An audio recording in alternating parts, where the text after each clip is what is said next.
Multiplication theorem को हम rule of multiplication भी कहते हैं। ये थ्योरम अब अप्लाई कब होती है? सेम जैसे कि हमारी कंडीशंस थी एडिशन थ्योरम के अंडर, इसमें भी दो कंडीशन है। फर्स्ट, इवेंट्स इंडिपेंडेंट होने चाहिए, एंड दूसरा कि ये नॉट म्यूचुअली एक्सक्लूसिव होने चाहिए। ये दोनों कंडीशंस आपको क्लियर हो जाएंगी जैसे हम ये इलस्ट्रेशन करेंगे।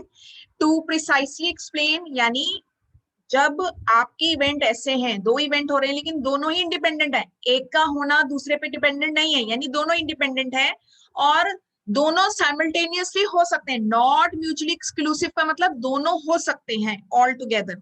जब हम कहते हैं म्यूचुअली एक्सक्लूसिव, म्यूचुअली एक्सक्लूसिव का मतलब दोनों में से एक चीज होगी। जैसे फॉर एग्जांपल हमने कल करा था, एक कार्ड ड्रॉ आउट करना है तो या तो आपका रेड कार्ड आएगा या ब्लैक कार्ड आएगा, दोनों नहीं हो सकते क्योंकि हम एक कार्ड ड्रॉ कर रहे हैं। लेकिन अगर मैं आपको बोलूं कि दो कार्ड ड्रॉ करो, तो दो में पॉसिबिलिटी है कि आपका एक रेड कार्ड हो सकता है, एक ब्लैक हो सकता है, तो वहां पे रेड और ब्लैक दोनों हो सकते हैं। वो सिचुएशन होगी नॉट म्यूचुअली एक्सक्लूसिव। तो जब आपके इवेंट्स ऐसे हैं जो इंडिपेंडेंट है और नॉट म्यूचुअली एक्सक्लूसिव की दो डिफरेंट चीजें ऑल टुगेदर हो सकती हैं, ऐसे सिचुएशन में हम मल्टीप्लीकेशन थ्योरम अप्लाई करते हैं जिसका सिंबल होता है A B for two events, A multiply by B.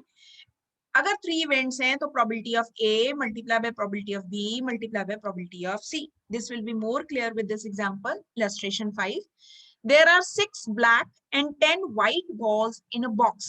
तो एक बॉक्स में हमारे पास 6 ब्लैक बॉल्स हैं, 10 व्हाइट बॉल्स हैं, तो टोटल बॉल्स हो गई 16। हमने 3 बॉल्स ड्रॉ करनी है one after another at random. Random का मतलब कोई बायसनेस नहीं, आपने सिर्फ 3 बॉल्स निकाल लेनी है, कोई बायसनेस यूज नहीं करनी।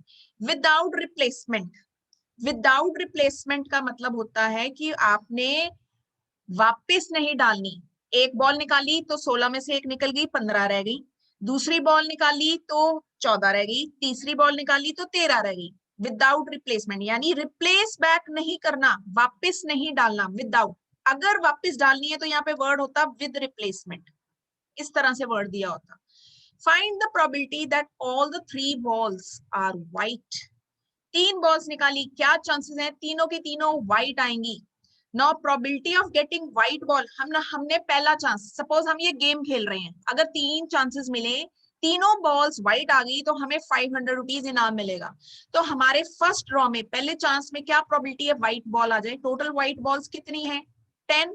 तो हमारी प्रोबेबिलिटी होगी 10 अपॉन टोटल बॉल्स 16, वो आ गई 5/18। अब हमारे को सेकेंड चांस मिला, सेकेंड ड्रॉ में क्या प्रोबेबिलिटी है कि हमारी व्हाइट बॉल आएगी? अब ये second chance B is dependent upon A. Y?